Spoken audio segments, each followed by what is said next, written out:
हम अपने चारों ओर अनेक प्रकार की वस्तुएं देखते हैं, लेकिन किसी अंधेरे कमरे में हमें कुछ भी दिखाई नहीं देता है, जबकि कमरे को जब प्रकाशित करते हैं तो हमें चीज़ें दिखाई देने लगती हैं। इसका अर्थ है कि प्रकाश वस्तुओं को देखने में हमें सहायता करता है।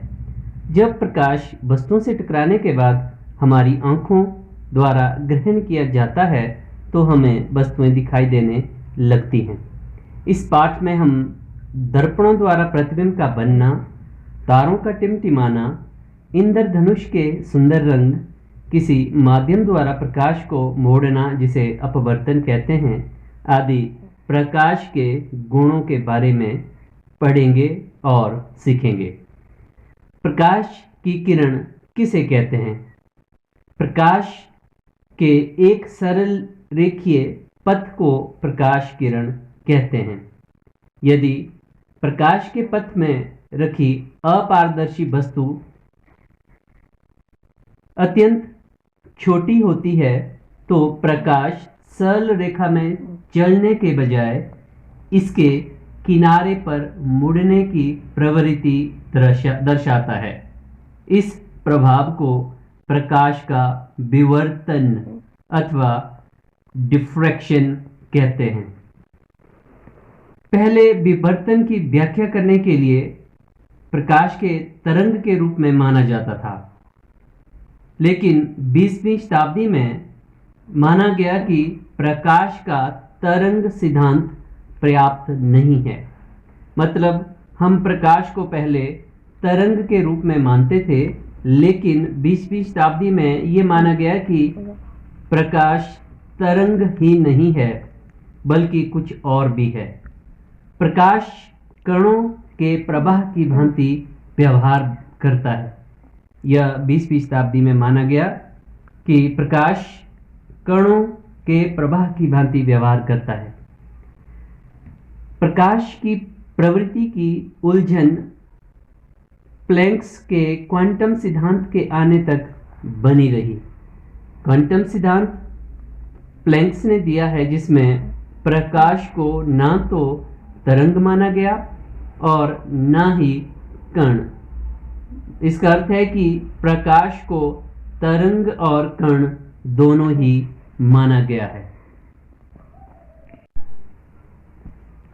सबसे पहले हम प्रकाश का परावर्तन के बारे में सीखेंगे। इसके लिए हम एक क्रियाकलाप करेंगे। इस वीडियो में हम देखेंगे कि प्रकाश का परावर्तन के कौन कौन से नियम हैं और वो किस तरह से कार्य करते हैं। तो हम यहाँ पे एक क्रियाकलाप के द्वारा ये दर्शाने की कोशिश करेंगे कि प्रकाश का परावर्तन होता है। तो इसमें हमने एक डिब्बा लिया हुआ है और इस डिब्बे को 3 तरफ से काट कर उस पर पारदर्शी अथवा ट्रांसपेरेंट शीट काट के लगाई हुई है और अंदर आप देख पा रहे हैं कि इसमें एक समतल दर्पण लगाया हुआ है और एक पेज पर चांदा, जिसको हम प्रोटेक्टर्स कहते हैं, उसको प्लेन पेपर पर बनाया हुआ है और उसमें हमने 30 डिग्री, 60 डिग्री, 90 डिग्री एक तरफ को और दूसरी तरफ को 60 और 30 ये दर्शाए हैं। और इस पे जब हम लेज़र लाइट, ये प्रकाश की किरणें हैं, जब हम लेज़र लाइट 30 डिग्री पर डाल रहे हैं दर्पण पर, तो इसमें साफ दिखाई दे रहा है कि वो किरण 30 डिग्री पर ही बाहर आते हुई दिखाई दे रही है। जब हम 30 डिग्री पर किरण को दर्पण पर डाल रहे हैं तो वो 30 डिग्री पर ही दूसरी तरफ को परावर्तित होकर निकल रही है। और जब हम 60 डिग्री पर दर्पण पर 60 डिग्री पर हम प्रकाश की किरण को डाल रहे हैं तो वो ठीक दूसरी तरफ को 60 डिग्री पर ही बाहर निकलती हुई प्रतीत हो रही है।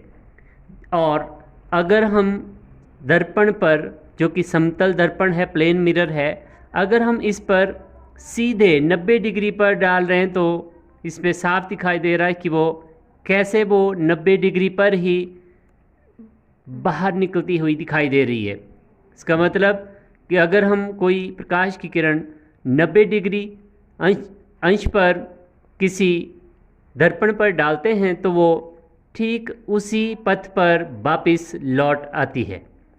तो ये परावर्तन का पहला नियम दर्शा रहा है। परावर्तन का पहला नियम जैसे हमने पढ़ लिया कि कोण आई बराबर है कोण आर, जिसमें कोण आई आपतन कोण है और कोण आर परावर्तित कोण है, जिसको हम परावर्तन कोण भी कहते हैं। और आई और आर सदैव बराबर होते हैं, ये सदैव बराबर होते हैं। और दूसरा जो परावर्तन का नियम है कि आपतित किरण, परावर्तित किरण और अविलंब जो 90 डिग्री के ऊपर अंश पर बना हुआ है, जो दर्पण पर 90 डिग्री बना हुआ है, वह अविलंब कहलाता है, जो 90 डिग्री का होता है।